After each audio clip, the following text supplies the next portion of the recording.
Hey guys, it's Chain Ineffable and welcome back to my channel. So today it is Hot Topics Monday and we will be discussing, should your parents charge you rent? Should parents be charging their children rent? My answer to that question is no. So let's get into it.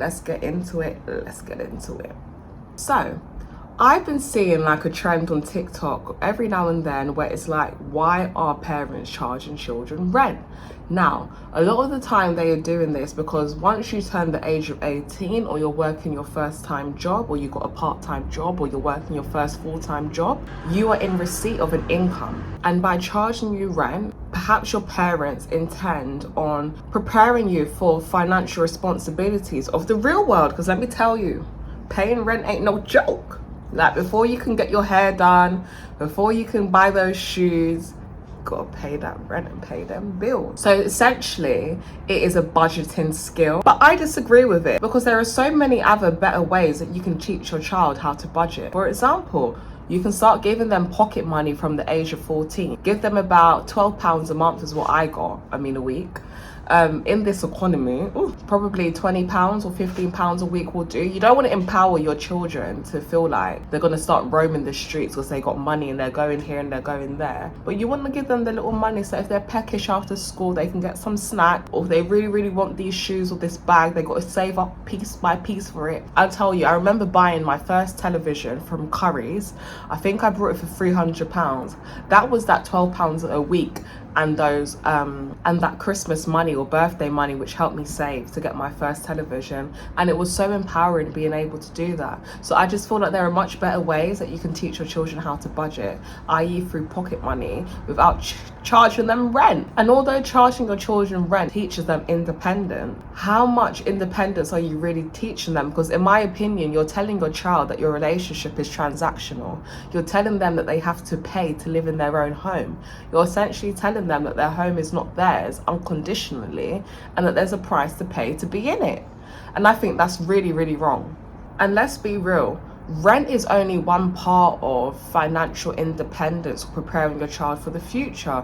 They've also got bills, right? On top of that, they've got tenancy agreements. Like, there's so much more that goes into independence, or actually, having your own tenancy or paying rent and teaching that skill than just getting the money. You're not really teaching them as much because there's so much more that goes with it, as in when your sink is blocked, who do you call?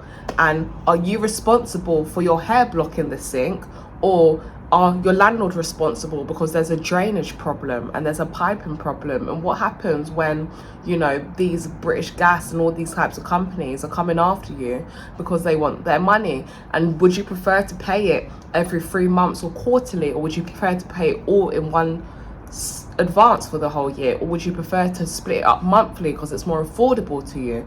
Do you know what I mean? There's so much more that goes into financial independence, or than the rent itself. And I just feel like it's a very skewed perception that is only necessarily benefiting the parent, because what you're doing is the opportunity cost of essentially generational wealth. Because I don't think rich people charge their kids to live in their house, right? Because by you staying at home and by you being able to save your money, by the time you're ready to move out, you could be moving out on home ownership because you've bought your home and you bought a flat, do you know what I mean?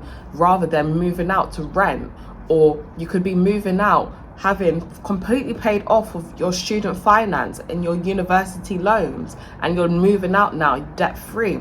Or you could be moving out because marriage is important to you and you've had such a solid foundation inside your home life that now you're ready to leave your house. When you're ready to become a man, you're ready to become a woman, and two people become one. You create that unison and that marriage bond. Do you know what I mean? I feel like there's so many economic moves, like big moves, like the institution of marriage or the institution of economics in terms of home ownership, that you are obscuring your children from by making them pay you rent. If you're making them pay you rent and you're saving up the rent and you've got a big pot of money to give your child when they leave, great. If you're not doing that, then I would just say, nah, like, charging your children rent is not the one.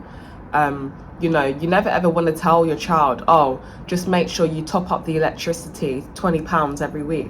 It's never the electricity. You guys want to be coming with your big 400, 500, 600 pound, basically taking between 40% probably to 60% of your child's paycheck, and that is wrong, because at the end of the day, you were paying rent before your child, you will be paying rent after your child.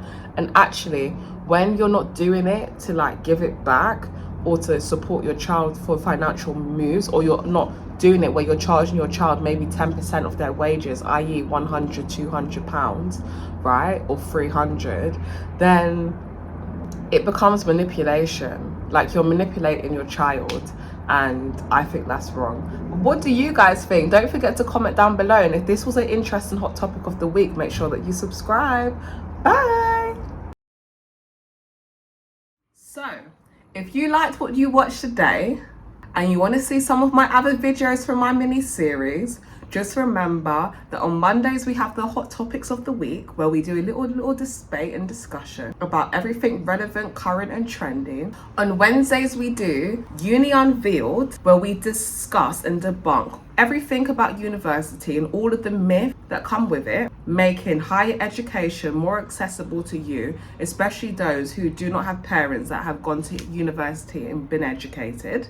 On Fridays, we discuss our Teen Life series, where we focus on your personal development as adolescents and young people, navigating your friendship, work life, corporate, retail, first jobs, relationships, all of that jazz, to provide you with the skills and the motivation that you need to possess introspection and self-appreciation and high self-esteem. And finally, on Sundays, we have our Diaspora Dialogues, where we discuss and celebrate the richness of the Black culture, the Black diaspora across the globe, UK life, UK culture, and some of the tribulations that come with it. So if you're interested in all of that, you know what days to come back to this channel: on Monday, Wednesday, Friday and Sunday. And make sure you like, comment and subscribe. And if I said anything that was interesting to you, please leave a comment below. I always reply, and you'll find that a lot of people also will start replying to you, and you will get the debates going, okay? Be a shepherd, not a sheep.